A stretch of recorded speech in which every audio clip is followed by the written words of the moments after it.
আজ থেকে প্রায় ২৫০০ বছর আগে উত্তর ভারতে নন্দ সাম্রাজ্য রাজত্ব করত। ধন দৌলতে ঠাসা ছিল সাম্রাজ্য, কিন্তু জনগণের মনে ক্ষোভ। কেন জানো? কারণ রাজারা করের নামে জনগণকে শোষণ করত। কৃষকদের উপর ভারী কর, ব্যবসায়ীদের উপর নানা চাপ। রাজকোষ ভরে উঠলেও মানুষের অসন্তোষ বাড়ছে। সেই সময় এন্ট্রি নিলেন চাণক্য, একজন পণ্ডিত, যিনি নন্দ দরবারে অপমানিত হয়েছিলেন।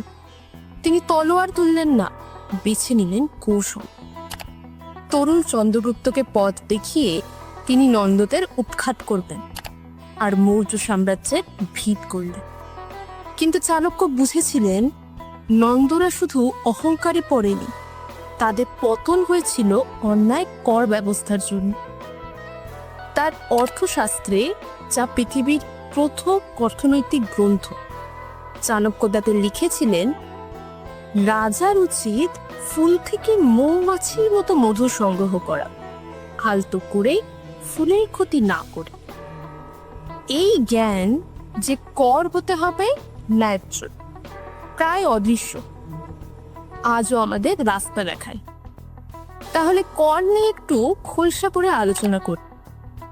চাণক্য থেকে জিএসটি পর্যন্ত আমাদের ট্যাক্সের ইতিহাস কেমন। চলে যান, কর কি জিনিস। কর হলো সরকারের কাছে দেওয়া একটা বাধ্যতামূলক অবদান। রাস্তা, হাসপাতাল, সেনাবাহিনী, স্কুল এগুলো চালানোর জন্য। এটাকে ভাবো একটা সাবস্ক্রিপশনের মতো, সমাজ চালানোর জন্য। কর না থাকলে এই সার্ভিসগুলোও থাকবে না, খানিকটা নেটফ্লিক্সে বা অ্যামাজনের মতো। আমরা সাধারণত দুই ধরনের কর দিই। ডিরেক্ট ট্যাক্স, যেমন ইনকাম ট্যাক্স, যেটা আমাদের বেতন থেকে কাটা যায়। ইনডিরেক্ট ট্যাক্স, যেমন জিএসটি, যেটা তোমার চায়ের কাপ বা মোবাইলের দামের মধ্যে লুকিয়ে থাকে। চাণক্য পড়লেই জানা যায়, ট্যাক্স জিনিসটা সভ্যতার মতোই পুরনো। মিশরের পিরামিড, চীনের গ্রেট ওয়াল সবই তৈরি হয়েছিল করের টাকা। ভারতে মৌর্যরা ফসল আর ব্যবসা থেকে কর তুলে সাম্রাজ্য চালাত। কোনো সমাজ, মন্দির, সেনাবাহিনী, স্কুল কর ছাড়া টিকতে পারে না। তাই কর ইতিহাস বদলাতে পারে। কর কি সত্যি ইতিহাস বদলেছে? হ্যাঁ, দেখো, ১২১৫ সালে ইংল্যান্ডের রাজা জনকে অত্যাচারী করের বিরুদ্ধে ম্যাগনা কার্টা সই করতে বাধ্য করা হয়। ১৭৭৩ সালে আমেরিকায় চায়ের উপর করের জন্য বোস্টন টি পার্টি হয়, যেটা থেকে শুরু হয় আমেরিকান বিপ্লব। ভারতে লবণের উপর করের বিরুদ্ধে গান্ধীজির লবণ আন্দোলন স্বাধীনতার লড়াই টার্নিং পয়েন্ট হয়ে গেছিল। ন্যায্য কর দেশ গড়ে, অন্যায় কর বিদ্রোহ জাগায়। এই নিয়ম যুগ যুগ ধরে পালিত হয়ে এসেছে। মৌর্যরা রাজস্ব আর জনগণের কল্যাণের মধ্যে ভারসাম্য রাখত। আকবরের আমলে তোডরমলের জমির কর সংস্কার এতটাই কার্যকর ছিল যে ৩০০ বছর টিকেছিল। কিন্তু ব্রিটিশ আমলে লাগান, অত্যাধিক জমির কর কৃষকদের পিষে ফেলেছিল, বিদ্রোহ জাগিয়েছিল। স্বাধীনতার পর আমরা নতুন ব্যবস্থা করেছি। ব্যক্তিদের জন্য ইনকাম ট্যাক্স, ব্যবসার জন্য কর্পোরেট ট্যাক্স, আর ২০১৭ সালে জিএসটি। ১৭টা আলাদা করকে এক করে দেয়।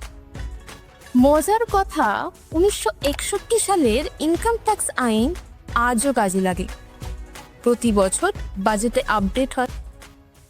বাংলার কথা বলি, ১৭৯৩ সালে পার্মানেন্ট সেটেলমেন্ট জমিদারদের জন্য জমির কর নির্দিষ্ট করেছিল। স্থিতিশীলতা এনেছিল খানিকটা, কিন্তু কৃষকরা ঋণের তলায় ডুবে গিয়েছিল। ২০২৩ সালে বাংলা ১.২ লক্ষ কোটি টাকার জিএসটি দিয়েছে। তবে বাংলার প্রায় 60% অর্থনীতি এখনো ইনফর্মাল। ফুটপাতের দোকান থেকে ছোট দোকান করের বাইরে।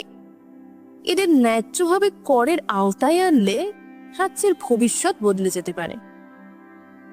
ন্যায্য কর কি হতে পারে? ফ্লাইওভার তৈরি, রকেট উৎক্ষেপণ, গ্রামে ভালো স্কুল। কারণ কর শুধু টাকা নয়, এটা ভবিষ্যতে বিনিয়োগ। কিন্তু কর সবসময় ঠিকঠাক কাজ করে না।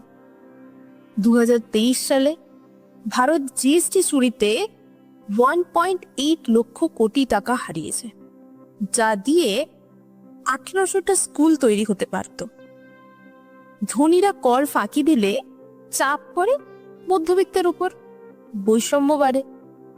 এমনকি সৎ করদাতারাও জটিল নিয়মের জালে আটকে যায়। তাই কি দরকার? সরলতা, স্বচ্ছতা, ভরসা। আর যদি অপচয় দেখি, প্রশ্ন করতে হবে। কারণ কর দেওয়া শুধু আইন মানা না, এটা গণতন্ত্রের অংশ নেওয়া। কর মানে আমাদের সবার ভাগ্য একসঙ্গে জড়িত। গ্রামে একটা স্কুলের আলো, হাসপাতালে অক্সিজেন বেড, ইসরোর উৎক্ষেপিত স্যাটেলাইট, সবই সম্ভব করের জন্য। তোমার কর বোঝা মানে তোমার শক্তি বোঝা। অপচয় নিয়ে প্রশ্ন করা মানে দেশের ভবিষ্যৎ রক্ষা করা। নন্দরা লোভে পড়েছিল, মৌচরা উঠেছিল জ্ঞানে। চাণক্য শিখিয়েছিলেন কর দেওয়া ও নেওয়া একটা শিল্প, শোষণ নয়। তো নিজেকে প্রশ্ন করো, তোমার কর দিয়ে কেমন ভারত করতে চাও? চাণক্য নিয়ে তোমার মতামত কমেন্টে লিখে জানাও। আমি সঞ্চিতা, দেখছিলে আর্ডার শো টাকা মাটি মাটি টাকা। এই শোতে টাকা পয়সা, আর্থিক বাজার, এমন নানান বিষয়ে তোমাদের সামনে আমরা ডোজ নিয়ে হাজির হতে চাই। তাই অনুরোধ, সঙ্গে থাকো, সাবস্ক্রাইব করো। আবার দেখা হবে বন্ধুরা, অন্য কোনো দিন, অন্য কোনো গল্প।